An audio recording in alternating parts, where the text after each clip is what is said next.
Okay, so if you have trouble bending over to touch your toes and feel a little stiff maybe here, or just don't feel like getting anywhere near your toes, is that because your hamstrings are tight and they need to be stretched, or is it because maybe your glutes aren't working optimally and you're not able to sit back and hip hinge properly?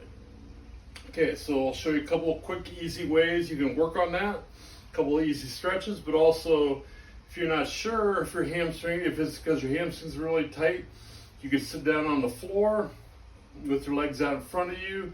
Try to touch your toes. If you can touch your toes or get a lot closer on the floor than you can while standing, then it's not necessarily your hamstrings, your glutes. So if you're even on the floor,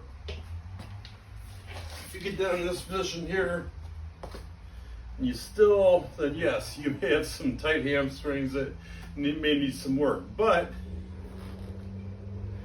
if you have no problem touching your toes, getting close to your toes, it's not your hamstrings, it's probably your glutes.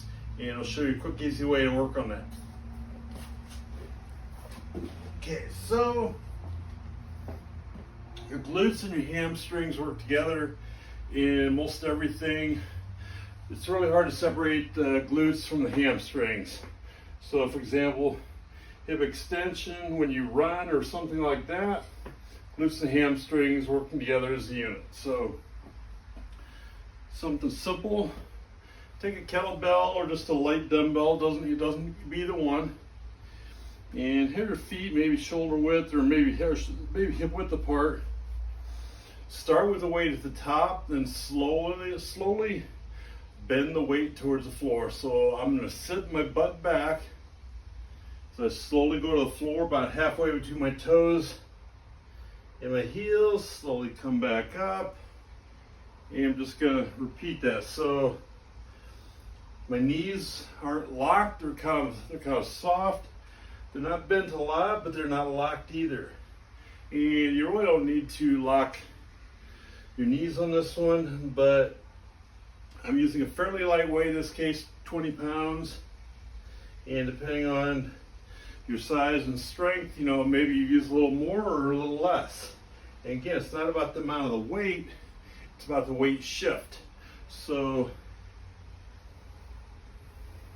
here, I'll show you sideways so you get a better view. So as I reach towards the floor, I set my glutes backwards. Hips forward, hips back. So again, that's called a hip hinge movement, where hips are going back and forward with very little, if any, knee bend. That's what we'll call hip hinge, or maybe a deadlift pattern, versus a squat where there's a lot more knee bend involved. But like I say, glutes and hamstrings work together as a unit. They're what's referred to as the posterior kinetic chain, meaning the muscles will run from the bottom of your foot on up the back side, up through your back to the back of your head. So basically all those muscles work together when you're doing any type of deadlift movement, or if you're doing, like a kettlebell swing.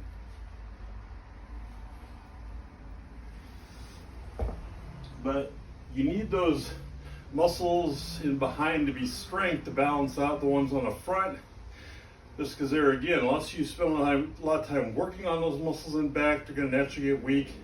And everything in life we do is out in front of us in kind of a flex position anyway. So very simple way.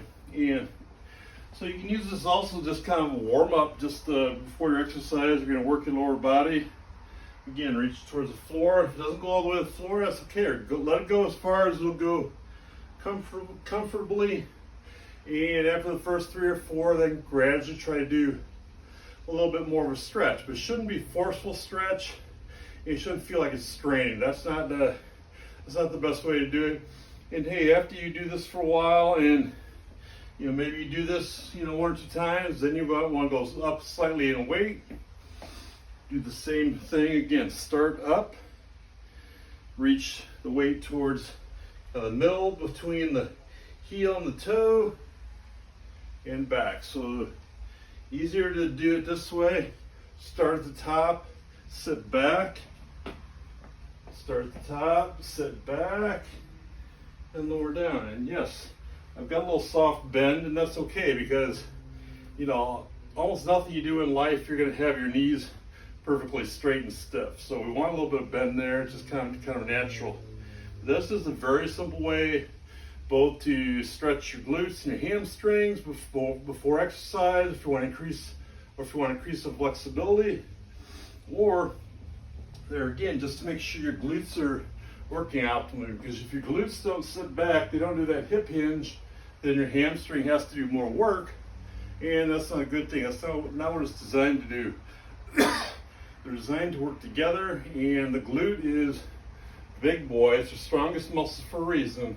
So we want to use this and this together, but this is slightly taking the lead in almost everything that we do with our lower body exercise. Another simple way you can do this, if I want to progress, is I can do this one leg at a time. So we have a slight bend in this knee, so the knee is going about right through here over the foot, and mother is kind of up on my toes, kind of a kickstand.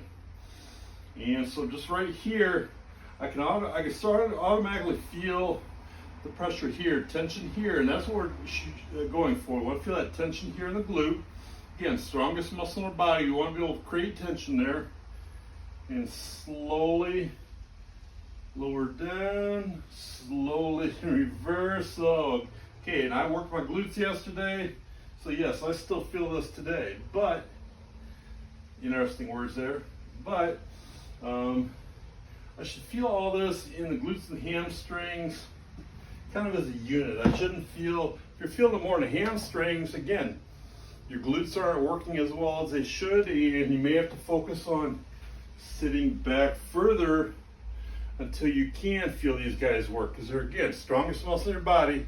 If the glutes aren't working well, everything else is gonna suffer and or compensate, and that's not a good thing. So again, two simple ways, and don't have to do a ton of reps, because they're, again, you can go as slow with this as you want. Really keep that tension on, but you want to feel your big toe and the muscles on the bottom of your foot working, because they work in congress with all of that kinetic chain, all those muscles that run all the way back up to here. And you know, the better they're all working, the better everything is working, and less chances of a low back pain. But even, like I say, if you pick something up from the floor, again, get a wide stance, sit back, bend the knees slightly, bend over, do that hip hinge. That way, involving the biggest, strongest muscle of your body, it's going to take a lot of stress off your back, but also you have a lot of connective tissue in your lower back, kind of this area here, kind of where your lumbar spine and your thoracic spine meet, called your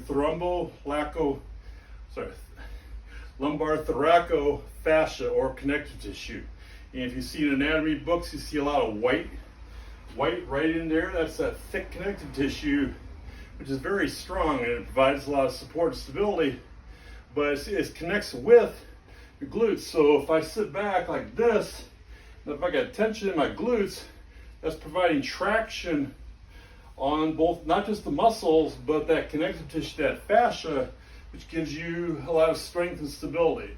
So, you think of the base of your spine is your pelvis. And one of these large muscles on the back of the pelvis, your glutes. So your glutes need to be strong, working well to support your spine in anything. It's going to take pressure off the low back, as well as allow you to bend over, be more athletic. And even if you don't regard yourself as athletic, if you just want to be active and independent through your senior years, you better have some strength in the strongest muscles of your body. So again, you can go a little wider and bend the knees a little more. And so now I feel this slightly different, just because I got a much wider stance. but I'm still sitting back. I'm using these powerful glute muscles. And again, the better they're working, you're gonna have a little more you have more flexibility in your hamstrings. It's gonna take stress off the low back, and a very good thing to have those glutes working well. But as you can see, you can do these exercises. If you go slow, keep a lot of tension on, you don't necessarily have to have a lot of weight to really feel what's going on back here. That doesn't mean you shouldn't challenge those muscles with a little more weight once in a while. You should, but there again, get these muscles working good first, working efficiently before you try to add a lot of weight, add a lot of load. But that's a very simple way. And there again, after doing all that, then you just bend over, reach the toes. See, no problem. So easily touch the floor. Even though I did some hamstring and glute work yesterday, still got plenty of flexibility. So there again, it's you may not have always tight hamstrings. It may be that your hip hinge and your glutes isn't as good as it could be. So work that first. But like I say, you can tell kind of by that floor. If you can reach your toes, no problem, or almost reach your toes a lot further than you can standing, it's your glutes. So work on what I just showed you there. You can use that as a warm-up, or just use that whenever, just to, again, stretch your lower body.